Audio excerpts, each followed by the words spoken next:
Hey, it's me Sunny. You are watching the Sunny Stories. आज की जो story है एक महिला की है जिसने अपने से 18 साल बड़े पति को मारकर उसकी सरकारी नौकरी अपनाने का प्लान किया, वो भी अपने बॉयफ्रेंड के साथ। पति अरविंद सिंह ठाकुर जो घामापुर के निवासी था और वो नगर निगम में सफाई कर्मचारी का नौकरी करता था और उसकी उम्र 49 बरस थी। और उनकी पत्नी मनीषा उर्फ बबली बबली अपने पति से 18 साल छोटी थी।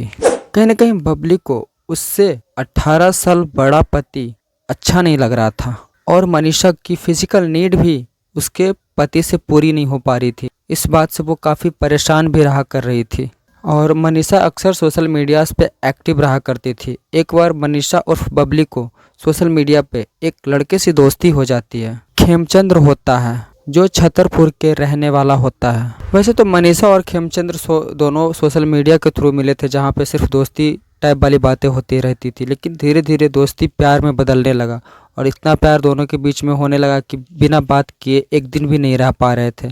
एक तरफ तो मनीषा अपने पति से परेशान ही थी कि उसका पति उससे इतना बड़ा है और दूसरी तरफ उसी का फ़ायदा उठाते हुए खेमचंद्र भी उसके प्यार में पड़ने लगा। लगभग इस तरह से खेमचंद्र और बबली दोनों 2 साल से लगातार फ़ोन पे बातें करना, मिलना, लाइक प्राइवेट रिलेशनशिप में आ गए थे, जहाँ पे छुप छुप के सारे वो काम कर रहे थे जहाँ पे एक पति पत्नी कर रहे थे। तो दोनों को एक साथ काफ़ी टाइम हो गए थे, तो बबली के दिमाग में आया कि क्यों ना हम और हमारा प्रेमी खेमचंद्र कुछ ऐसा करें कि दोनों हमेशा के लिए एक साथ एक घर में रहें। बबली को इतना ख्याल तो आया, मगर उसे समझ में नहीं आ रहा था कि ये कैसे हम करें तो पॉसिबल है। इतना आसान भी तो नहीं है जितना वो सोच रही है, मगर कैसे ये हो सकता है बबली को कुछ समझ नहीं आ रहा था, क्योंकि उसके 2 बच्चे भी थे, बेटा अंश और 4 साल की बेटी अंशिका। मनीषा ने फिर अपने बॉयफ्रेंड खेमचंद्र से कहा कि तुम ही कुछ ऐसा करो कि उसके बाद से हम दोनों हमेशा के लिए एक दूसरे के साथ रह सके। इस तरह से छुप छुप के मिलना जुलना हमें अब अच्छा नहीं लग रहा। हम चाहते कि हम दोनों हमेशा के लिए एक साथ एक घर में रहें। फिर खेमचंद्र ने मनीषा से कहा कि मैं क्या कहूँ, तुम तो जानती हो कि मैं बेरोजगार हूँ।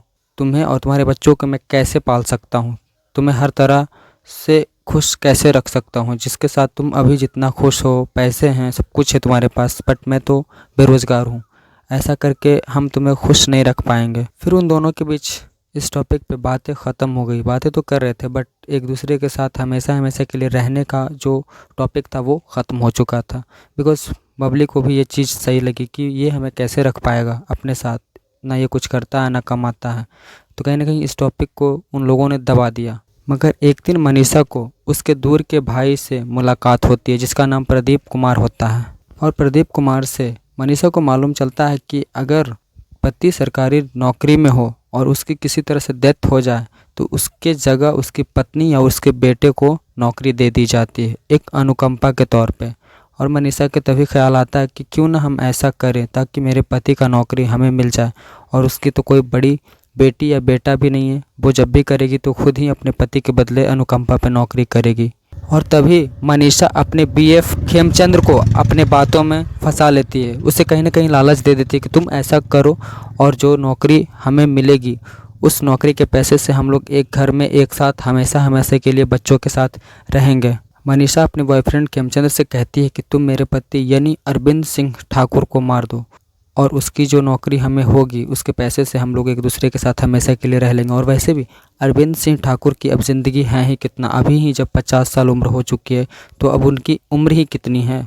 क्यों ना हम वेट करने के बजाय उन्हें अभी ही हम अपने रास्ते से हटा दें। तभी खेमचंद्र कहता है कि ये कोई नॉर्मल काम नहीं है, इसमें बहुत बड़ा रिस्क है। मनीषा फिर बोलती है प्रेमी खेमचंद्र से, तुम टेंशन मत लो, इस प्लान में मैं मेरे दूर के भाई को भी शामिल कर लूँगा, इससे काम आसान हो जाएगा। प्रदीप यानी उसके दूर के भाई को मानसी बोलती है कि मैं उसे पैसे देकर मनवा लूँगी इस प्लान में शामिल होने के लिए। और ठीक वैसा ही होता है। मनीषा दोनों को अपने प्लान में फंसा लेती है, एक तो उसके अपने खुद के बॉयफ्रेंड और एक दूसरे उसके दूर के भाई को भी अपने प्लान में शामिल कर लेती है। फर्स्ट अटेम्प्ट में मनीषा ने अरविंद सिंह ठाकुर को उसके प्रसाद में जहर मिलाकर उसे मारने की कोशिश की, लेकिन वो प्रसाद बाई चांस नहीं खाते हैं, इस वजह से उस प्लान में मनीषा कामयाब नहीं हो पाती है। और मनीषा को इस बात का भी अच्छी तरह से खबर था कि उसका पति यानी अरविंद सिंह ठाकुर शराब के आदी हैं, क्यों ना उसके शराब में जहर मिला दिया जाए। लेकिन उसका बॉयफ्रेंड खेमचंद्र मना कर देता है कि इस प्लान में कहीं ना कहीं रिस्क ज़्यादा है। फिर उन लोग के बीच में एक प्लान और आता है कि क्यों ना बिरयानी के साथ जहर मिला के उनको खिला दें, तब ये थोड़ा इन सब चीज़ों से आसान रहेगा। और फिर एक दिन दोनों ने मिलकर अरविंद सिंह ठाकुर को बिरयानी में जहर मिला देते हैं और उनकी मृत्यु हो जाती है। जहर देने के लगभग 2 घंटे बाद जब वो रास्ते में अपने ड्यूटी से लौट रहे होते हैं, अचानक से वो गिर जाते हैं, क्योंकि उस जहर का इम्पैक्ट अब उनके ऊपर पड़ने लगा होता है और वो वहीं पे मर जाते हैं। मतलब इन तीनों ने मिलके इनको आखिर अंत में अपने प्लान के मुताबिक जान मार ही दिया। और 22 जनवरी 2025 को कैंट क्षेत्र के मुर्गी ग्राउंड में अरविंद सिंह ठाकुर की लाशें मिली। उस लाश को देखते ही वहाँ के स्थानीय लोग पुलिस को कॉल किया। अरविंद सिंह ठाकुर के पास सिर्फ उनका मोबाइल था, उनके हाथ की अंगूठी, गले की चैन, पर्स सब उनसे छीन लिया गया था। उनके फ़ोन से ही मालूम पड़ा कि वो इस फैमिली से बिलोंग करते हैं, उनका इधर फैमिली है। कहने का मतलब कि एक फ़ोन सिर्फ उसके पास था, बाकी उसके जो भी थे सब उससे छीन लिया गया था उसके मरने के पहले ही।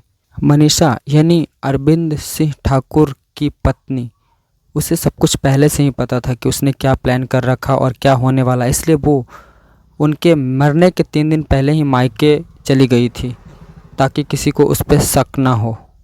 जब उसे पता चलता है कि उसकी पति यानी अरविंद सिंह ठाकुर की मृत्यु हो गई, वो अचानक से आती है और रो रो के बार बार बेहोश होने का नाटक कर रही होती है।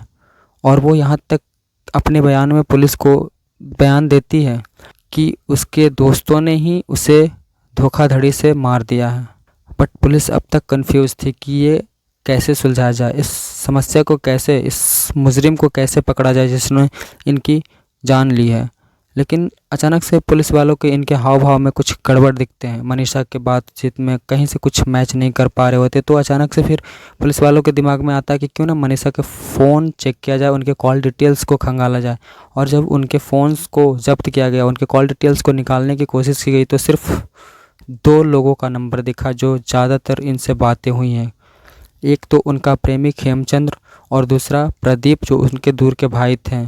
कहीं ना कहीं पुलिस को अब टोटल कंफर्मेशन मिल चुकी थी कि इसकी मृत्यु, इसकी डेथ जो हुई है इनकी पत्नी ने ही खुद करवाई है और की है मिलके, ताकि इनकी जो सरकारी नौकरी है इन्हें मिल सके और ये अपने बॉयफ्रेंड के साथ हमेशा हमेशा के लिए रहने लगे, इनको कोई किसी तरह का रुकावट ना मिले। और इस तरह से तीनों अभी जेल में बंद है, क्योंकि पुलिस ने इस केस को बड़े ही आसानी से सुलझा दिया कॉल डिटेल्स खंगालने के साथ ही।